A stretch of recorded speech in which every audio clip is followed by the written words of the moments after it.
I got all excited about science as a kid, and I think it's whatever we can do to maintain that enthusiasm. I think it's a wonderful life as a scientist. It's a wonderful career. It's really important for our society that people appreciate science, understand science, and I'm going to talk a little bit about that today. So, make sure this works. Okay. So that's where you are. You know where you are, Science Saturdays. This is my title. I didn't put chemistry in the title, but I am a chemist. I'm going to talk mostly about chemistry. But I'm really going to talk mostly about energy, because I think it's the most important thing that we have to think about. So here's the outline for what I want to talk about, if I don't kill myself on this. Professor Zilm just did some of my introduction, so that'll go quickly. That'll be nice. And a little about chemistry, because I think chemistry is not well understood in the public eye. That's maybe I'm being a little defensive, but I'll talk a little about chemistry. And then the main focus will be energy and the energy challenges of our century, of your century, right? Speaking to the young people here, right? And then at the end, I'll tell you a little bit about what we're doing and how it fits into this larger picture. In the middle, we're going to take a little break and do some demonstrations, one related to the things we were doing on a table outside, but I hope they'll be fun in the middle. So this is what Professor Zilm just said. I was born in New York City. I saw one New York City t-shirt. Where is it? Somewhere here? Someone had a great New York City t-shirt on. Anyway, not identifying them, so I don't. All right, anyway, I saw one outside. That was great. So for me, coming back to Yale is like coming home. I was a scientist from an early age. My dad tells stories endlessly about the crazy things I did as a kid. I really got hooked on the subject of chemistry when I was in high school. I had some great teachers. I had an opportunity to work a little bit on my own and develop some new projects as part of a class in high school. That was really fun, and that inspired me to take some extra classes and do some really new research even before I went to college. At Hunter College at CUNY, City University of New York, it was a truly crazy time in the city and at CUNY, and I mean there were, CUNY at that time, Hunter at that time was in one single building, 14-story building, and 15-story building, I guess, and there were 14,000 students in the building. I mean, it was a zoo, and it was a fabulous experience for me. I spent 3 summers there, and it was just, it convinced me this is what I wanted to do for my career, and it was a great growth experience for me personally. I met some fabulous people. It was great. Great to spend summers in the city as well. Okay, I went to college at Harvard, as Professor Zilm said. I then moved to the West Coast and did my graduate studies, my PhD at Caltech, California Institute of Technology in Pasadena, which is basically in LA, and spent 4 years there. I'll just mention casually, this sounds like a lot of school, and it is a lot of school, but graduate school isn't like regular school. Being a graduate student, and maybe you talked to some of the students, there were a few graduate students out there and some of the graduate students here, it's really almost more like being an apprentice. You don't take a lot of classes after the first year of graduate school. You just go in the lab and do your work and discover new and interesting things and learn the process of how you do this kind of work. Not only how you do it with your hands, but how you think about it, how you come up with projects, how you decide when a project is done and you're ready to write it up and tell the world about it. And the other really important fact about graduate students in sciences and mathematics and engineering is you get paid. You don't get paid a lot, but you get paid enough to live. They don't, I think they'll say they don't take loans out, right? They get enough to live and their tuition is paid. So it's different than, say, medical school or law school or other graduate programs. And that's a sign of the value that our society places on science, technology, engineering, mathematics, education. Right? Okay, so I did that. I then worked for 2 years for a company, for DuPont in Delaware, came back to the East Coast. It was an amazing time. Uh-oh. Did I set off the fire alarm already? And as Professor Zilm said, I then went back to the West Coast and was on the faculty at the University of Washington in Seattle for 30 years. Moving to Yale just, not this past summer, but the summer before, and it's a delight to be here. Really happy to be back in the Northeast. We live in Hamden. My wife and I, we picked up our household, our goods, the lab. I think I moved 10 or 12 students, all the equipment we had in Seattle, all the budgets. It was quite a big deal to move here, but we're now pretty well settled. I'm teaching a freshman class of about 100, not in this room, but a very similar room just across the hallway. And I have about something like 15 students and postdocs working with me. Yale built me some fabulous labs. So here are just some pictures. Here's one of the grad students working with me, Julia Darcy, working in what's called a glove box. This is a box with gloves. That's why we call it a glove box, right? It has no air inside. It has gas inside, pure nitrogen inside, so that we can work with chemicals that might react with the oxygen in the air. And I'll talk about that a little bit toward the end. This is Janelle, who I think is here, working on a spectrometer that tells us a lot of information about what color things are and how the colors are changing. And you can see we have a lot of space. This is actually space that I share with my colleague at the back, Professor Hazari.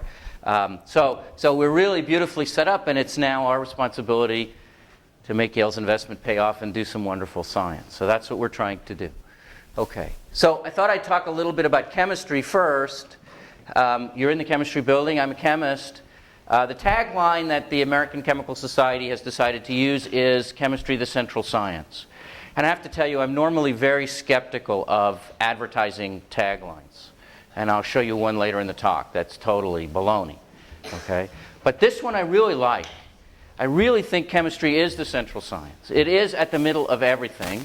And maybe because I'm a chemist, but everywhere I go, everything I see chemistry. Right? The world is made of chemicals. We are made of chemicals. Everything you see and touch is a chemical.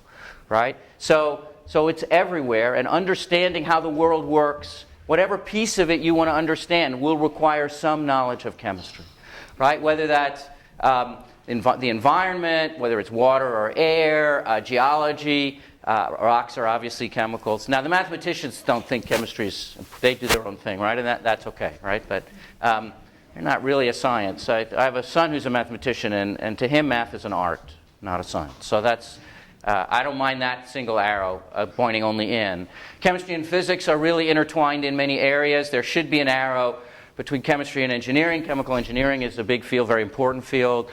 Chemistry is really central to many areas of material science and nanotechnology. And of course, here at the left, all the biology and medicine really goes back to the behavior of atoms in our body and how we deal with that, right? And how we understand that. Whether it's food science or toxicology, when you cook, you're basically doing chemistry on your food. So just briefly, there's chemistry obviously in plastic bottles and containers that we use, in the clothes that we wear going back. I was a DuPont person, so 1930s, DuPont invented nylon and rayon. And you have to remember, well, you don't remember, I don't remember, but your grandparents may remember, there was a time when everything that we wore and touched came just from shearing sheep and growing cotton plants, right? Now, even then, there were dyes and there were artificial things that were added to them. But now we have a tremendous variety of materials, some for the better, some not. I'm not going to argue that progress is single-sided, but chemistry has changed the world that we live in, going back quite a ways to the running clothes that I wear, right, that are amazing pieces of technology, right? They keep you warm but are breathable and let the water vapor out. They're incredible, right? The computer chips that we use that drive our computers and the show that I'm showing you, right? The displays on our phones and our computers are all recent developments. IBM just announced the world's first 7-nanometer scale chip. So this is a wafer where every 7 nanometers, there's a new little transistor that can do operations, that can do calculations. 7 nanometers is unbelievably small. It's like 30 atoms across.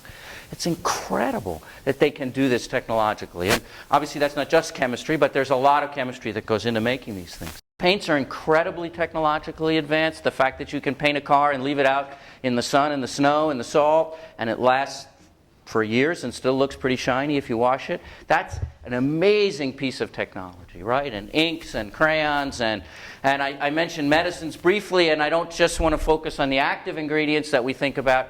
but there's been a tremendous amount of technology in chemistry and chemical engineering in timed release medicines, how you control where medicines go in the body and when they're released. All that stuff critically involves chemistry. Even the food that we eat, okay, which looks totally natural and there's no chemistry added, but there is. There's obviously the inside the plant is what the plant is doing when it's growing is chemistry, but there's even artificial chemistry in this, and I want to use that as my bridge to energy, which is going to be the subject of this talk. Okay. So where's the most direct tie to energy to that wheat that I showed you? It's with synthetic fertilizers. And we live on a planet now that has more than 7 billion people. It's an unimaginable number of people, even compared to where we were a century ago. Right? And in fact, there were predictions 100, 200 years ago that there was no way we could feed this many people. And that was true based on the technology that was available. And we had the so-called Green Revolution, which created new plants either by breeding or by genetic engineering that were much more productive, and we had artificial fertilizer. And the fact is, without these new plants and without the fertilizer, we couldn't feed all the people on the earth. I'm not saying I don't like organic things where everything is done with, cow manure. We eat that in my household a lot, and we're a rich country and we can afford to do that. We can afford to pay more for our food, but the majority of the world's 7 billion don't have that luxury. Right? We depend on artificial fertilizers, which actually are chemically identical to the active ingredients in the natural fertilizer, so it doesn't really matter. Right? This is absolutely critical. One can argue one of the 3 or 4 greatest technological advances of the 20th century. The creation of the process that could make synthetic fertilizers wasn't done for that purpose, but it's done on an enormous scale now. And what it makes is ammonia, which you're familiar with as a household cleaner probably, and the smell of ammonia. That's one of the major components of fertilizer, and it's converted into nitric acid, which is the other major component, or one of the other major components. It's made in huge chemical plants like this. This is a picture I got off the web of one from Britain, from England. So of course it's cloudy because it's usually cloudy over there. But you can see it's a big chemical plant. It makes ammonia from nitrogen out of the air and hydrogen. The hydrogen is made from natural gas. So the natural gas costs money. It's a source of energy. Right? We could burn the natural gas and heat our homes or cook with it. But a lot of natural gas is used to make the hydrogen, to make fertilizer. In fact, so much natural gas is used, and so much is used to run these plants. They run at high temperature and high pressure, a lot of energy to make them work. This consumes 1 or 2% of all the energy that we use as a human race. Just this one process to make fertilizer. Okay? So this is done on an enormous scale. And I'll talk about scales in a minute. I couldn't resist a little chemistry aside. You're in a chemistry building. I'm a chemistry teacher. So this is a chemical reaction. We have chemicals on the left and chemicals on the right. And basically, in chemical reactions, what you're doing is moving the deck chairs around. Okay, we're starting with N2, meaning nitrogen is bound to another nitrogen. That's what's in the air. That's about 80% of the air. We're mixing it with H2, where a hydrogen is bound to another hydrogen. And we're using this big plant and all this heat and actually a magic catalyst, not so magic, but a special catalyst that they put in to make this thing go. It won't go without it. And what that does is rearranges the chemical bonds so that you start over here and you wind up over here. Right? Where the hydrogens are now bound to the nitrogen, not bound to each other. Right? And the important thing is in a chemical reaction, we just rearrange the atoms. We don't gain or lose any atoms. And that we use the fancy word stoichiometry, but that's a basic principle of chemistry. And I have to say, if there was one thing I could teach politicians in Washington, it would be this principle. It's not very complicated. We have a certain number of atoms on the Earth, and we're just moving them around. Right? And if people would just understand that, they could think a lot more rationally about the challenges that face our society. And I'll mention an example of that in a minute. Okay, so in my view, and I've seen this written down, the production and consumption of energy and food are the 2 biggest things that we do. We do them on an incredible scale. Right? And that's one thing I want to drive home to you is the size of this challenge. Okay? So chemistry is important. There are many other disciplines that contribute to the energy sciences. I'm going to focus on energy. To what we currently do, And especially chemistry and other subjects are critical to the challenges that lie ahead. And I want to emphasize to you, we are working on this in my lab. Okay? I'm going to tell you a little bit about that. We are not going to solve this problem. Okay? You are going to solve this problem. This is a 10, 20, 30, 40, 50-year problem, the energy problem. It's going to be someone like you, maybe someone in this room, who's going to go to college, go to graduate school, come up with some great ideas, and make a dent in this problem. This is a long-term problem, and it's really important. Okay? So don't get the sense everything is known and we know how to do things. We don't know how to do this. Right? We're making progress. It's not an all-or-nothing thing, but we have a lot to do. Okay, so here's my point. I believe that producing clean, inexpensive, sustainable energy is the great challenge of the 21st century. If we can do that, people will be happy, people will be fed, people will have medicines, standard of living will increase, there'll be less poverty, people will be able to live in comfortable houses, all these things will happen. We'll have fewer problems. If we don't, if energy becomes expensive, becomes highly polluting, becomes something we fight over, there are going to be famines, there are going to be wars. In fact, if you look at the world today, where people are fighting, there are places where the energy economy is particularly important. Price of oil has dropped dramatically in the last few years. Places where there are wars are places that depend on selling oil for their money. They're getting a lot less money because the price of oil has gone down. Leads to strife, leads to problems. Okay? Chemistry is not an isolated subject that you do only in a laboratory with colored beakers. Chemistry is done on such a huge scale. Energy is done on such a huge scale. It affects everything about our economy, about world politics.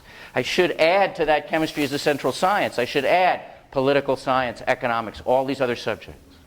Because if you don't understand how things are made and how they're shipped and how they're sold, you don't understand the chemistry part of that, you don't understand what's going on. Okay. So that's my personal view. Not everyone would agree with that, but that's my view. So how do we think about energy globally? This is a picture of the world at night. Okay? This is a composite picture.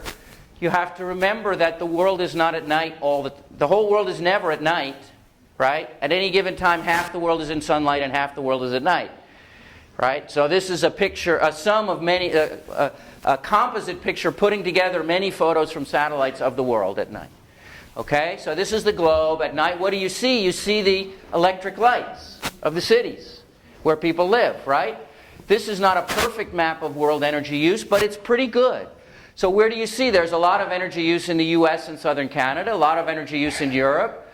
There's increasing energy use in China and India, in the Middle East.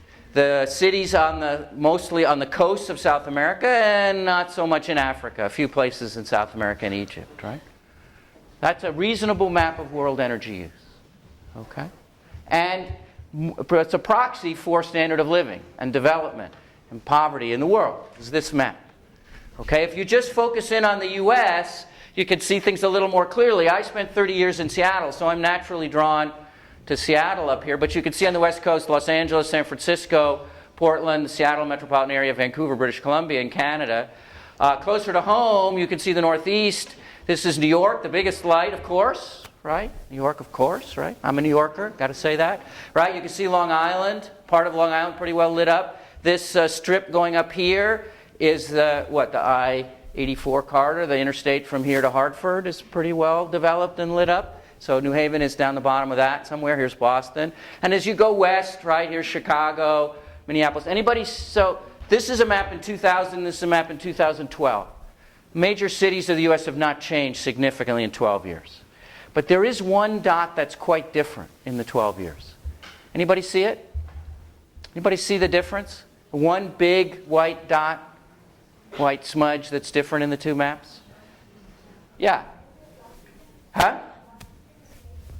Yeah, there's a little bit more here. Well, no, it's the one I'm thinking of is this one. Okay? Which is blank here. And in fact, it's still pretty empty there. That's western North Dakota. If you've ever been to, I shouldn't say this because our chairman of the department here is from North Dakota, but if you've ever driven through western North Dakota, it is bleak, right? It is empty and desolate and really cold a lot of the year, and when the summer comes, you get black flies. It's just awful, right? It is awful country, okay? So why are there so many people here? Actually, that's not people. There are a lot more people there, but there were no people there in 2000. Why are there any people there, and what are those lights? Those are not electric lights. Those are huge flames. They are huge flames. Because we discovered how to get oil out of the ground there by fracking, by pushing water into the ground, breaking up the rock deep underground. They get the oil out. Actually, they get both oil and gas out. The oil is what they sell. They put it in a pipeline, they put it in a tank car, in a rail car, they put it in a truck. They can sell it. That's what drives the economy. That's why there's people, that's why they're working there. The problem is they also get gas, natural gas, which we use, right? Sometimes we use it in our stoves, use it in our homes. They love to sell the gas, but they can't. There's just not enough pipeline capacity. You can't put gas in a railroad car. You can't put it in a truck cheaply. You need a pipeline. They're starting to build pipelines, but there are not enough pipelines. So what do? They can't put it back in the ground. It's out already. They just burn it. They burn enormous amounts of natural gas. And not just once in a while. It burns 24/7, 365 days a year. A significant fraction of the total gas produced in the U.S. is burned right there. What a waste. Just makes more CO2 in the atmosphere. What can you do? Yeah, you could build. I think they are building natural gas plants. Electric plants there. That infrastructure is being built. That's a great idea. I think some of that is being done, but not fast enough. Right? Actually, this is a 2012 map. The price of natural gas has gone way down. They're probably not drilling as much. They may not be flaring quite as much right now. So let's talk about where this energy goes. This is an energy scale in watts. It's not total energy, it's energy per unit time. It's the rate that we use energy. Okay, so it's watts. It's energy per second is a watt. So your laptop runs off a battery. It's a pretty big battery, but it doesn't draw a lot of power. You can run it off a battery. It runs about 1 watt. A toaster, you can't run off a battery. Takes too much energy. Actually uses about a kilowatt or 1,000 watts. So we write 10 to the 3, 10 with a superscript 3, meaning 10 times 10 times 10. Okay, that's an exponent. So that's a kilowatt. An airplane, even a small airplane, uses something like a megawatt, 1,000,000 watts, 10 to the 6th. A power plant, this is a picture of a nuclear plant, but actually all power plants are about the same size. Coal-fired power plants, natural gas power plants, things that make electricity typically make something like a gigawatt, 10 to the 9th watts. Actually, that's a nuclear plant. The one you can see most clearly in this area is the big power plant in Bridgeport. You go right by it on I-95 going down to the city. You can see I'm a New Yorker. I call it the city, right, New York. So there's a big coal-fired power plant in Bridgeport, right on the water there, and you can see it. It's probably not a gigawatt because it's an old plant, but it's that scale, right? So globally, we use about 10 to the 13th, or 10 terawatts. A little more probably best estimates I've seen about 15. There's a little bit of guesswork in these numbers, but it's the right general sense of the numbers. Okay?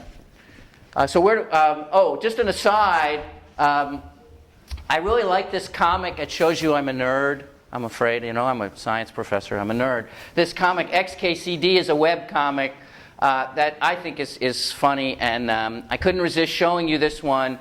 That's about exponents and log scales. So these are the illustration that we write this as 10 to the 7th, or this is log, would be 7. So this is a comic he did. I know it doesn't look like a regular comic. About fuel energy density. So sugar, here's coal and gasoline I've been talking about. What we eat in our bodies, what fuels our bodies? Well, things like sugar and fat. You'll notice coal chemically is a lot like sugar, actually. And fat and gasoline actually pretty similar chemically in some ways. You can make biodiesel from animal fats pretty easily. Leftover McDonald's frying fat, so forth. These are all things you burn in the air. Uranium you put in a nuclear plant, it's totally different. It's physics, nuclear physics. You're actually splitting the uranium atoms. That has an energy density 76 million on this scale, megajoules per kilogram. So he writes in here, the joke is log scales are for quitters who can't find enough paper to make their point properly. So the enough paper is if you were going to make a bar long enough to represent 76 million, you would need all these pieces of paper here, right?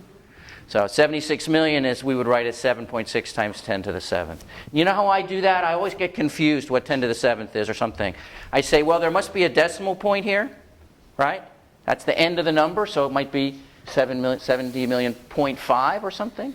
So how many, so I'm moving the decimal point over to here, between the 7 and the 6. So how many times do I have to do that? 1, 2, 3, 4, 5, 6, 7. I have 7 powers of 10, so it's 10 to the 7th. That's the way I do it.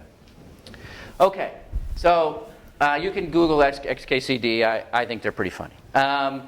Maybe that shows my peculiar sense of humor. So where does all this energy come from? Here's a pie chart. Basically comes from oil and coal and natural gas, roughly equal amounts. Some hydroelectric, particularly where I was in Seattle, there's a lot of hydroelectric. Some nuclear, and a little sliver here of solar, wind, wood. That would be probably twice the size now in 2015, but it's still pretty small. Okay? So one of the things to point out is it comes from fossil fuels. We call these fossil fuels because they are the fossils of animals and plants that died hundreds of millions of years ago. Right? That's where we got these fuels from. But I want to focus also on the scale of the consumption. U.S. alone consumes 1 billion gallons of oil a day. 1 billion every day. So let me put that in perspective. These are oil drums, 55 gallons. If you put that 1 billion gallons in drums like this and stack them up one after another, okay, they would be far enough to go from New Haven to Los Angeles and much of the way back. And that's what we use every day. It's unbelievable, right? And that's just the oil. We use a hell of a lot of coal as well. The biggest coal mine is in Wyoming in the Powder River Basin. And to give you a sense of scale, this is a porta potty here, right? These are the biggest trucks you've ever seen. These things, they're enormous. Tires taller than an adult. Where does that coal go? It goes in trains. This is a typical coal train. 100 of these leave Powder River every day. Okay? So people say, well, let's put the CO2. When you burn coal, you get CO2, right? It's a problem. That's the next slide. People say, let's just put it back in the ground. I mean, I look at this and I go, yeah, not so easy, right? But let's think about this as a chemist, right? We have a chemical reaction. Carbon, coal is mostly carbon, reacts with air, O2, makes CO2, right? We're just moving the deck chairs around. Just 2 oxygens are bound to each other in the air. We're going to split those apart, bind them both to carbon. We really should write CO2 as OCO. That's the structure of CO2. Okay? CO2, now, if carbon weighs 12 in the units chemists use, atomic mass units, oxygen weighs 16. Nothing we can do about that. So CO2 weighs 44, right? 44 is 2 times 16 plus 12. You with me? Right? This is not very complicated here. So if I have 100 million tons, well, if I have 100 tons of coal in this train, I'm going to have 300 tons of CO2 when I'm done burning it. Right? And it's a gas. How am I going to put it back? Right? So there's very smart people who believe you can do this, but I'm skeptical. Just from this simple calculation, just thinking clearly about what are we really doing here? Right? Okay, so what about the future? This is the challenge to talk to young people is, what about the future? So I love this quote. Tough to make predictions, especially about the future. It's kind of silly because predictions are, of course, always about the future. But it's a classic Yogi Berra quote. I don't know if you guys know that name. Very sad. Yogi just passed away on Wednesday, I think, just this week. He was a great baseball player. And I have to say, I'm not a Yankee fan. He was a Yankee. I'm really not a Yankee. I saw one Mets t-shirt. Go Mets, this is our year, right? It's not so popular here in New Haven, but I'm a New Yorker. I'm a Mets fan. But anyway, he was an amazing guy. One of the greatest baseball players who ever lived. He was a catcher. And he had this really sort of funny way of speaking that I think is hilarious. And you can Google him. There's hundreds of quotes like this that are hilarious. I particularly like this one. You can observe a lot just by watching, right? I mean, watching and observing are the same thing, right? I mean, it's sort of silly. I think actually he said this in response to some reporter's question that he did something on the baseball field, and it was a stupid question, and so he gave this sort of silly answer. But I actually think for a scientist, it's a great line. We watch stuff all the time, but how often do we really look at it? We really ask, why is it the way it is? What are we observing? Why are we observing this, right? This is really a mantra for scientists. The next one has nothing to do with science. It actually was about a restaurant. I think it's hilarious. No one goes there nowadays. It's too crowded. You can kind of understand that, right? The restaurant's too crowded, but obviously it's crowded because people go there, right? So it makes no sense, but it's true, right? And then when challenged about some of these lines, he said, I didn't really say everything I said, which I think is another great line. Anyway, predictions. It's tough to make predictions. I shouldn't make predictions, but I'm going to anyway, because it seems very clear to me and everybody else, I think, almost everybody else, that the wealthy countries like us may not feel wealthy here, but we are on average the wealthiest country in the world. We're not going to give that up. We're not going to give away our money, right? We're not going to give up our lifestyles with our cars, our computers, our electric lights, our heating, our air conditioning. We're not giving that up, right? And the less developed countries, the ones you can barely see in the map with the lights of the world, right? The less developed countries aspire to the lifestyle that we have. They want cars and computers and air conditioners, right? Right? And if you go to China, you see huge skyscraper after skyscraper with air conditioners in it, right?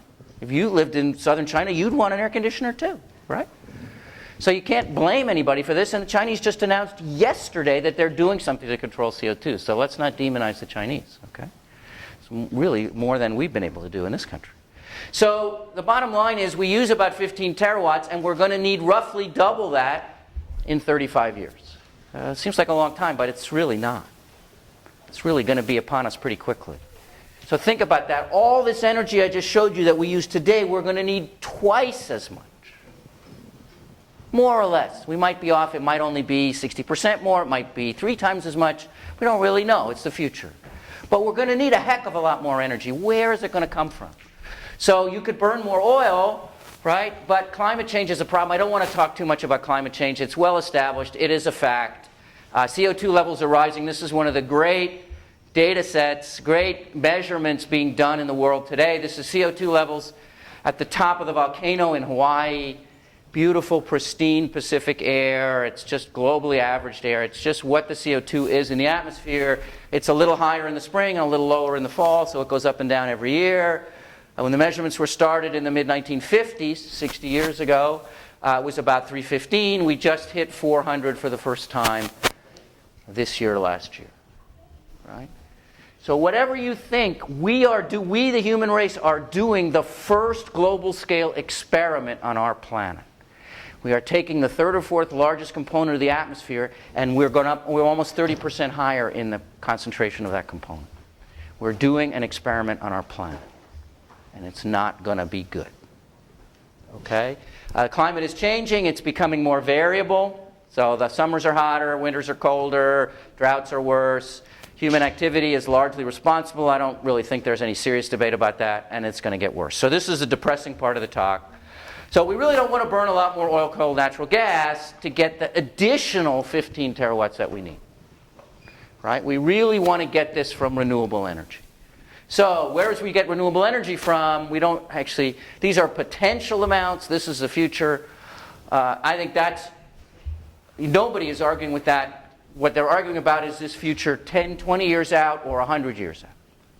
And I think looking at that CO2 level, it better be 20, 30 years out, not 100 years out. Or New Haven's going to be underwater. Okay, so we could use wind. We are building wind power all over the country, all over the world. There's a little more hydroelectric we could develop. There's some geothermal. We could do some biomass, but you don't really want to take it away from food. But the biggest answer is the sun, because these are all a few terawatts, and the sun is 100,000 terawatts. So on this scale, the sun looks like this. Okay? And I really like this graphic because I stole it from Nate Lewis's talk. It was actually done by an undergraduate, Carolyn Valdez, who now works for me. So done 10 years ago or something. She's a graduate student. She's about to defend her PhD in 10 days back in Seattle. So the key issue is, for solar, there's lots of pieces of this puzzle, how to make solar energy better. The piece that we're working on is energy storage. The problem is, at night, you still want lights and the sun isn't shining, right? So you have to store the energy that you get. As Nate says, those who can't store have no light after 4, right? It's kind of a cute line. So what we like to do as chemists is turn that energy from the sun into chemical fuels, right? We have long used, throughout recorded history, we've used fuels for heat, transportation, right? We burn wood in a fireplace. We put gasoline in our car and our jet fuel in the planes. Fuels are a great way to store electrical energy, okay? So the way to do that, probably, the simplest way anyway, is to take water, there's plenty of water around, stick energy in it, and make hydrogen and oxygen. Okay? The beauty of this is that you could then take that hydrogen that you made, that's the fuel, recombine it with oxygen in the air and get your water back and some energy. And the only waste product would be water. So the way you do this, you put the energy in, is with electricity. You can pull electrons, that's E minus, out of water and then get oxygen out of it. And you can take those electrons and push them into the protons that you made. These are electrons and protons. Now I'm using chemistry speak, right? And make hydrogen. So you do this at one electrode, and you do this at another electrode. And I thought we would show this to you. So Daniel is setting up a little demonstration where we're going to make hydrogen and oxygen from water using a battery. And then what you can do, and when we'll show you, maybe some of you saw this in the little cars that were running around, you can combine hydrogen and air in a fuel cell in a car or any other device to get the energy back out. Okay? So we're going to do a demonstration, right? Just standard tap water and 2 pencils.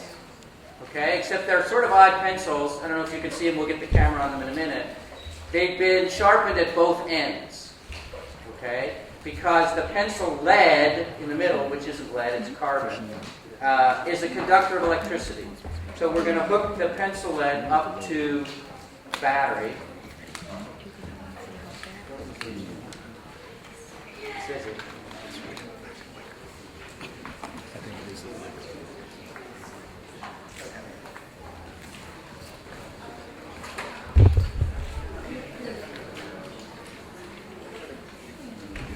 So you can see the bottom of the pencils here.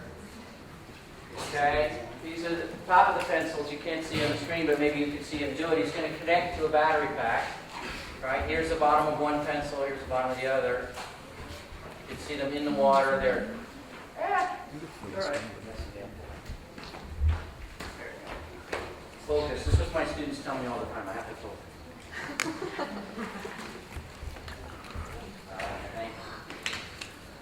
So when we hook this up to the battery pack, I'm rushing you, Daniel. Pressure. It's just easier to use a battery pack than to plug it into the wall. You should be able to see in a minute.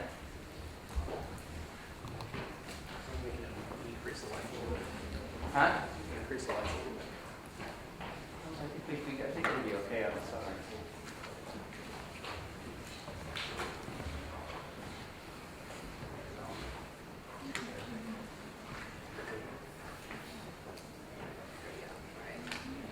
All right, get the battery plugged in. Yep.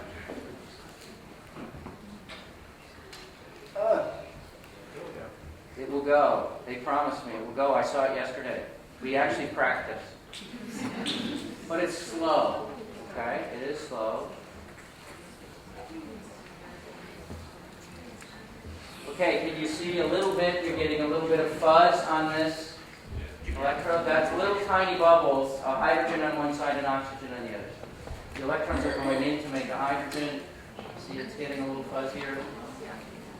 So maybe while this one is getting warmed up, this is the same thing that we did earlier in the cars. I don't know if all of you guys saw the cars or not.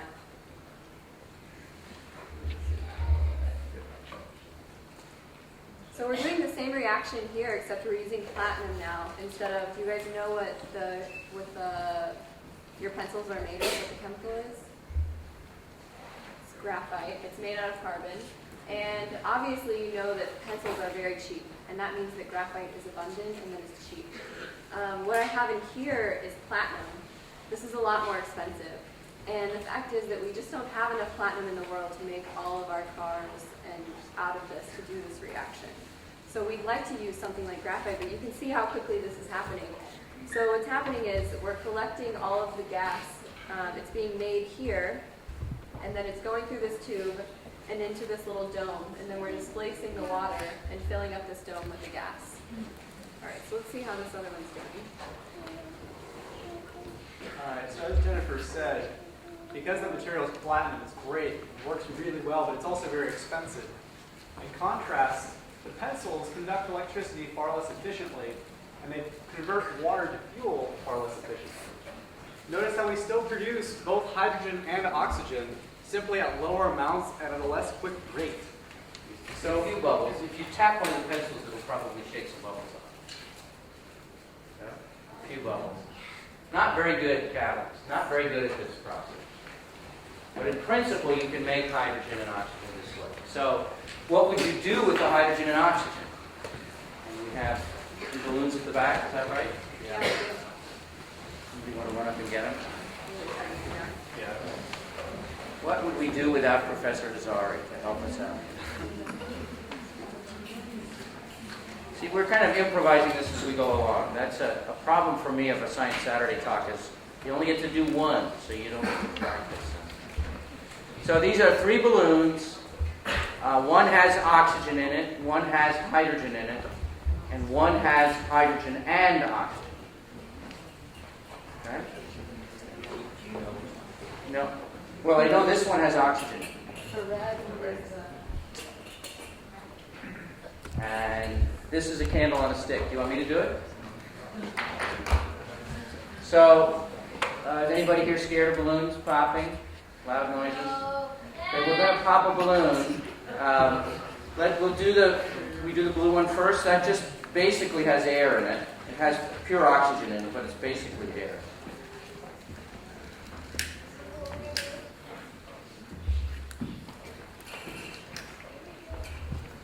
So you want to cover your ears, put your fingers inside your ears. Actually put your fingers in there.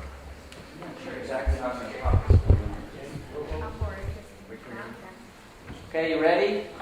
Pop this balloon with a candle. The candle's going to melt the plastic the balloon is made of. It's going to pop. Right? I hope.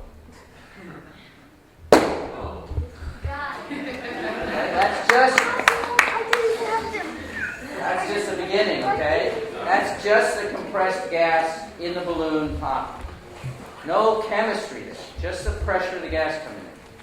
These two have hydrogen, and I told you hydrogen is now an energy reservoir. I put that energy in from my battery, from my electrical power. Right? The yellow is just hydrogen. So this is going to be a lot louder. Okay, so cover your ears. Cover your ears.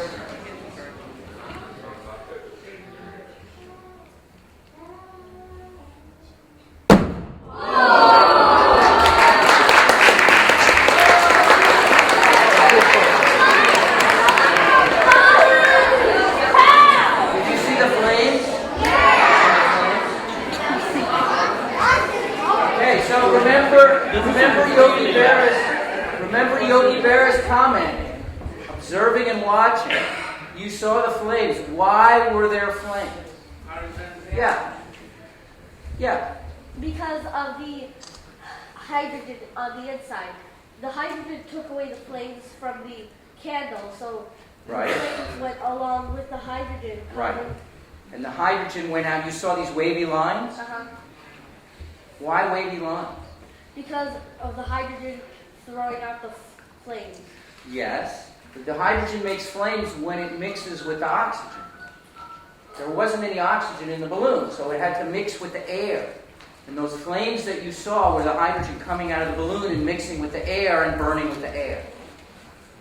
Okay, so that actually is a slow explosion because the hydrogen has to go out and find the oxygen in the air.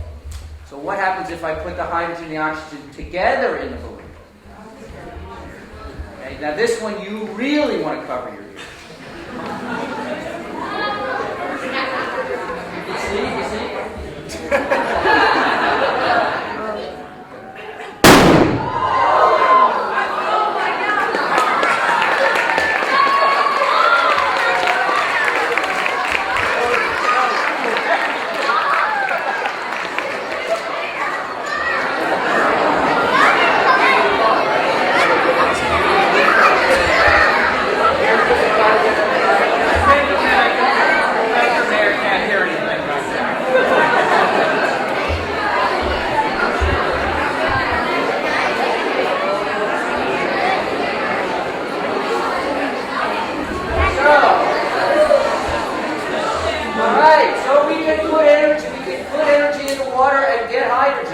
And there's clearly energy in the hydrogen. You with me? Yeah. That's not a very useful way to use it. Right? It's fun. But, so, the fuel cell that this car is based on, can you see our little car? Did you want to put it in front of the camera? Yeah, boom. So we put this fuel cell and a hydrogen and oxygen that we made in this little car, and you can turn it on, right? Yeah. Plug it in, and put it up here. It drives around. We can use that hydrogen, and it's going to go off the end. And oh, cool! It actually knows what it. Yeah, it knows when it's ready. That's kind of amazing. So that's the energy that's running this is from the hydrogen. Okay, going back into the fuel cell, going back to make electricity. Right? And that's what we're working on in my lab, sort of. Okay? So I'm going to go back. I have a few more minutes in my presentation, so it's running a little bit longer than I thought. I'm going to go back to... Okay. Thank you, Jennifer.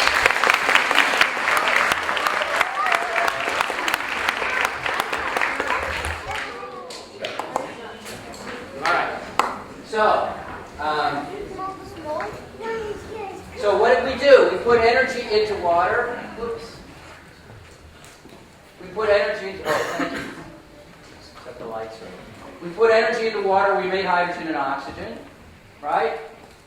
But before I tell you what we're trying to do, I have to tell you the rules of the game. And I should tell you first, I'm a little embarrassed that Professor Zilm is here. Okay? I'm a simple-minded chemist. I like to mix stuff in balloons and blow them up. Okay? Professor Zilm is a much more thoughtful chemist. He's a physical chemist, almost a physicist. And I'm going to tell you some physics, and he's going to be so embarrassed at the stupid way that I'm telling you this. But it's the way I think about it. Okay? So you'll watch him. He's going to start squirming. So what are the rules of the game? The rules of the game are the laws of thermodynamics. These are not a joke. These are the laws. There are no violations. If somebody tells you they can violate the laws of thermodynamics, you say, that's nice meeting you, thanks very much. Right? You can't, right? You can't beat these. So, the first law of thermodynamics is you can't win. Okay? There's a law of conservation of energy. The energy you put in to split the water cannot be lost. You get energy back out, but you can't get more energy back out than you put in. You can't create the energy out of nothing. Okay? I'm sorry, but you can't. Somebody has schemes. You'll see these schemes all the time. Right? I get them in my spam all the time. You see them in the newspaper. They violate the first law of thermodynamics. You're toast. Okay? If you make hydrogen, you've got to put the energy in. That's the energy you get out. Sounds simple, right? But if you go and look on the web, this is from Toyota. This is from a leading technology company in the world. It's unbelievable. Jennifer sent me this link to this website yesterday. They've just announced a new fuel cell car. It looks beautiful. It uses less platinum. It looks, it's only got $1,500 worth of platinum in it instead of the $5,000 that the previous BMW car used. Right? So it looks beautiful. That's great. But what does it say? It says these great potential hydrogen fuel cell. That's fine. I have no problem with that. Hydrogen is a high potential future energy source. That's just crap. Right? It's not a source. We don't put a pipe in the ground and get hydrogen out. You got to make it. You got to put energy in to get it out, right? It's not an energy source. It's a way to store and transfer energy. The energy has to come from somewhere. It's not eco-friendly if the electricity you used to make the hydrogen came from the power plant in Bridgeport that burns coal. What are you thinking? It's the first law of thermodynamics, right? It's not so sophisticated, right? They're lying to consumers. Right? It's unbelievable to me. So that's the first law, and it's really important. The second law is a little more complicated. If you put 10 physicists in a room, physical chemists, they would all argue how you define the second law, and none of them would agree with my statement of the second. Okay? But for our purposes, the second law says you can't even break even. Not only that you can't win, you can't break. Every time you move energy around, you're going to lose some. You don't lose it. It just sort of gets dissipated as heat or some other way. You never get as much usable energy out as you put in. The first law says you never lose energy. Energy is conserved. But if you put energy in, you're going to waste some making the hydrogen, and you're going to waste it again coming back to make electricity. There's no way around. You can lose a little or you can lose a lot. But you're going to lose some in any practical system. Is that fair? Okay. So, Okay, good. In the third law, you can't get there from here. Yeah, I'm not going to the third one. The first two are good enough for us. So what does this mean for a fuel cell? We need to make a hydrogen oxygen efficiently. That's why Toyota's using platinum and not pieces of pencil. Right? I'm sorry I'm running a little late here. If you have to leave, you won't think. I practiced this at home yesterday. It didn't run quite this long. But, okay, so what are we actually working on? We're trying to do this better without platinum. Right? Here's the way a fuel cell works. Hydrogen comes in, gets split into protons, H+, and electrons. I've tried to sort of color code to the picture here. Right? Oxygen comes in the other side. The protons move across and combine with the oxygen. The electrons move through an external circuit, drive a light bulb, drive a little car, right? To make water. That comes out the exhaust. So on one side you have to split hydrogen, protons and electrons. The other side you have to combine the oxygen, protons and electrons to make water. Okay? These turn out to work reasonably well with platinum and not very well with anything else. So our goal is to do it with something else that isn't as expensive, that there's more of. There just isn't very much platinum on the surface of the Earth. Right? It's expensive, but there also just isn't enough. We couldn't give everyone in the world, even if we had enough money, a Toyota fuel cell car. There's just not enough platinum. Right? So we've been studying just briefly the chemical molecules that look like this. They have an Fe in the middle, which is the chemical symbol for iron. Iron is super plentiful. It's not hazardous. Iron would be ideal. Okay? In fact, these structures look a lot like the iron in hemoglobin in our blood that makes our blood color. These are, I believe, non-toxic, although I certainly eat them. Right? But they look a lot like hemoglobin. And what does hemoglobin do? It binds oxygen and carries it around the body. So these things also bind oxygen. And my graduate student who works with me, Mike Pegas, has looked at a whole bunch of these. This AR is a shorthand for lots of different groups that we can stick here. And I won't go into all the details. So what do these do? This is our cycle. We want to get from oxygen to water. Okay, here's oxygen. This is our cycle of what we think the iron is doing. These do work. Not very well, but they work. So iron will bind oxygen. Here's the oxygen. All right, and go around the cycle and produce water. Okay, actually two waters, because you start with two oxygens, you've got to get two oxygens out. It's a chemical reaction. You can't lose any atoms, right? And this is our guess. It's still a guess as to when the electrons come in, which step as you go around oxygen binds to the iron, and then a proton comes in, and then an electron, and complicated. This is a complicated process. I got 9 things I got to put in to make 2 problems. So we're trying to figure out how these work. And in that process, we're measuring how fast they go. And one of the things we're trying to do is really direct the protons. Most people who've worked in this area have worried about the electrons. Here are the hydrogens. Protons we put into this catalyst. See the H's here, 4 of them, around the iron? And in fact, this is our drawing. This is a computer-generated picture where oxygen is bound. Can you connect these? The iron is this green thing here. That's the iron. Here's the O2 we added, at least in the computer. OO, that's the 2 oxygens. And these protons here with these dotted lines, those are the things that we want to deliver to this oxygen to make water. Okay? That's the goal. And we designed this, and we built it, and we worked on this, and we spent a lot of time studying this, and things like this. So here's another one, and Brad McCown, who looks really happy because he just got a real job. He's not here anymore. He studied these, and this is the kind of measurements that we make.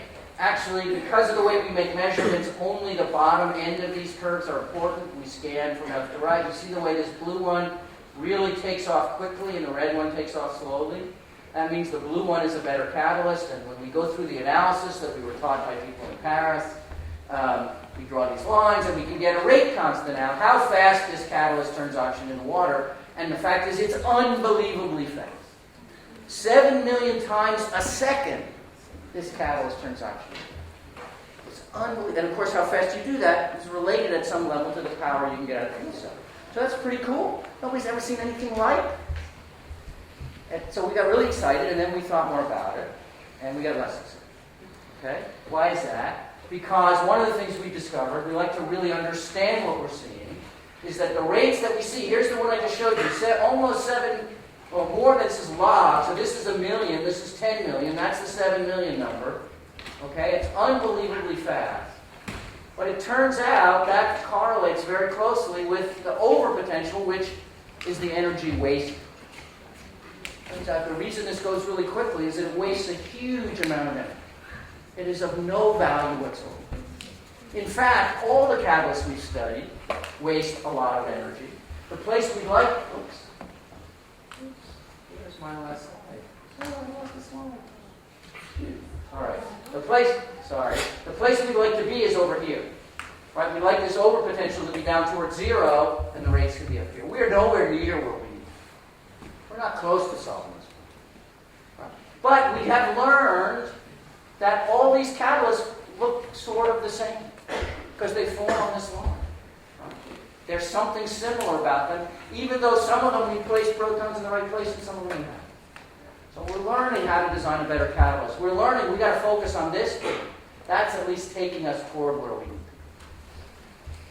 So we've learned something. We've made a baby. That's what we do. So that's why I say there's a lot left for you all to do after you get your PhDs and become professors at Yale. Right? You have lines out. So my conclusions: energy. Energy is really important. Really important. It's a huge problem. It is the important problem. And what are we doing in our lab? We have a tiny, tiny little piece of this problem that we have not even solved. We've made a baby step piece of progress in how you might someday build a fuel cell that didn't need any plumbing. Okay? That's what we do. And we, as these people, I'm really grateful to them. Here's Brad, before he got a job. And here's Mike, some other people who worked on this. These are people we've worked with, the collaborators, the people who put up the money. So I'm very grateful to them. It's really fun working with them. I'm very grateful to you. Thank you so much for sitting and listening for an hour.